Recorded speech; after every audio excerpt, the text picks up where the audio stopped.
markii hore intaanan barnaamijka ka fekerin markii la ii soo jeediyey dadka asxaabteeda ay ugu dhowaad adigu ugu horeyso ay ii soo jeediyeen waxaan isweydiiyey su-aasha aad dadka maxaad u sheegi kartaa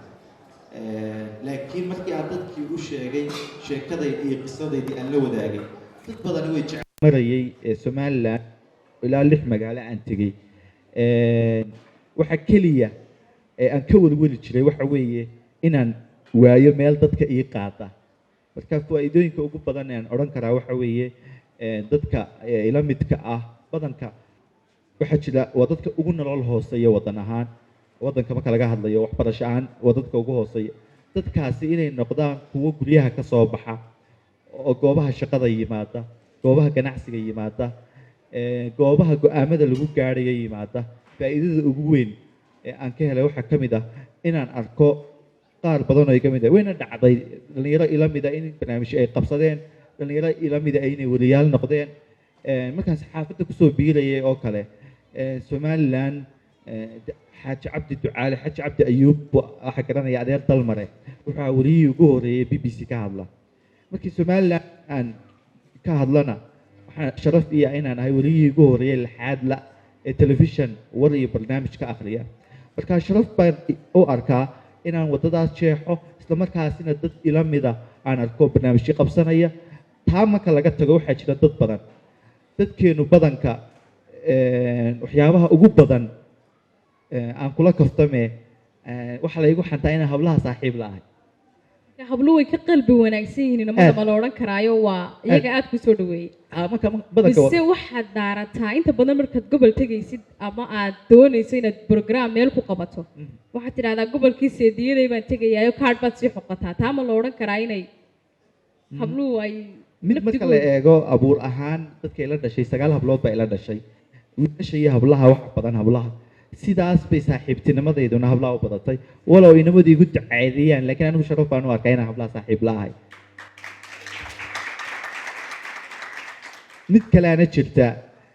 barnaamijyada dadka ugu badan ee yimaada markaad u fiirsato hablay u badan yihiin markaan sheekaysano badanka waxay dhahaan maxamed oo hebel baa xiriirkii nooga baxay hebel baa sida noo galay ana dhiirigelinta ugu weyn aan siiyo waxaan ku dhahaa qof ibnu aadan oo imika isbarateen oo waqtigan isbarateen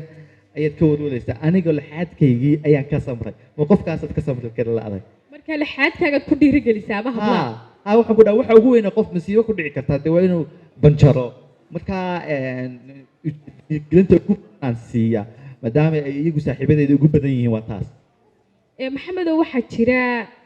inta badan fariimo kala duwan baad dadka u dirtaa gaadhsiisaa keligaa kuma tiid halgankanaad ku jirto ee ah in dadka lixaadkoodu xadidan yahay wax loo qabto laakiin waxaanu kuugu garab taagannahay dhammaanta inaanu fariintaada dadka gaadhsiino maanta maxaad fariin ah marka laga tago arrinteenu dadka u hayna ee muhiimka ahay maxaa fariinood leedahay inta halkaa fadhiyo 100 qof ku dhowdhow waar ila qaada fariintaasoo ila gaadhsiiya bulshada iyo inta kale dabcan ina daawan doonta in markaan imika heerkan aan joogo waxaan isu gartay inaan horta hakiyo barnaamijkii aan waday maadaama aan 6 gobolba maray ujeedadaan u hakinayaana waxa weeye inaan qorshe kala bilaabo oo ah dad badan way ii soo jeediyeen in noloshaydu dee wax badan ma jirin da'deedu way iska yar tahay khibradaydu way iska yar tahay laakiin noloshayda inta ugu muhiimsanayd oo intan laxaadka waayey ayaan damcay inaan dadkii wax uga qoro waxyaabo badan oo ka mid noqoto intaan xanuunsanayay caafimaad raadsanayay intaan waxbarashada ku dadaalayay intaan saxaafadda noqonayay caqabadaheedii markaa jeclaystay inaan buug ka qoro buuggii waan wadaa magacii waan bixiyey sawirkaan ku dhejin lahaa waan diyaariyey isaga inuu ii dhammaystirmo marka ujeeddada ugu weyn aan ka leeyahay waxa weeye kow in dhiirigelin dadkii ay u noqoto ugu badanna waxa weeye anigu maxamed ahaan waxaan jeclahay horta faraxay maadaama laxaad la'ahay si dhaba uma aanan aqoonsan oo uma ictiraafin inaan weligay laxaad liil noqdo taas baa keentay in maadaama buugga aan qoro markuu soo baxo inaan dadka ka codsado inay iga iibsadaan markay iga iibsadaan waxa iga soo galay inaan caafimaad ku raadsado ujeedadeedu waa taas. maxamed inta badan ma jecla inuu qof wax weydiisto ama uu cid wax su-aalo. taasaa kaliiftay markaa inuu buug qoro. buuggaas oo uu ka qori doono waayihii adkaa ee xilligii uu marka labaad dib u dhashay ama uu noqday maxamedkii uu markii hore ahaa mooyaane maxamedka labaad. taasoo uu doonayay iminka inuu buug ka sameeyo, ku dhiirigeliyo dadka isaga la midka ah, ku dhiirigeliyo dadka sideenan tallaabsanaya laakiin aan wax badan qabsan.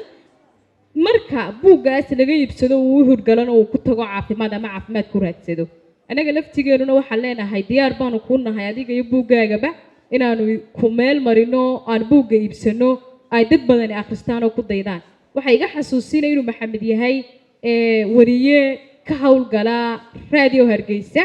oo uu 10kii sano ugu dambeeyay ku hamiyi jiray inuu maalin ka shaqeeyo. marka wuxuu maxamed sidoo kale mulkiile ka ahaa raadiyo isagu samaystay oo la yiraahdo raadiyo Halgan. haddaad doonaysaan qisada maxamed oo dhammaystiran tan waa wada sheekaysi kooban waxaad ka arki kartaan baraha bulshada gaar ahaan page-kiisa. wariye ay ugu haysta stage-ku maanta aniga baa layga la maamulayaa samaacadii. maanta waxaa laga yaabaa inay mawduucyadii aadan cabdi soo daawatay markaa radio Galjan ay ahayd may ahayn radio Halgan oo ma radio Halgan barilaale fursadaha ma dayaco aan farxayaan leh markaa aad baa u mahadsan tahay. sharaf bay tahay inaan soo hor istaagay, waqti badan ka qaadan maayo. waxaan u mahadnaqayaa ilaahay subxaanahu wa tacaala. waxaan rajeynayaa waqtigu inuu naga dhadhow yahay oo waxyaabo badan noo suurtageliyey. sidoo kale waxaan u mahadnaqayaa walaashay farax iyaanle cabdilaahi xisi oo in badan noloshayda garab ii ahayd.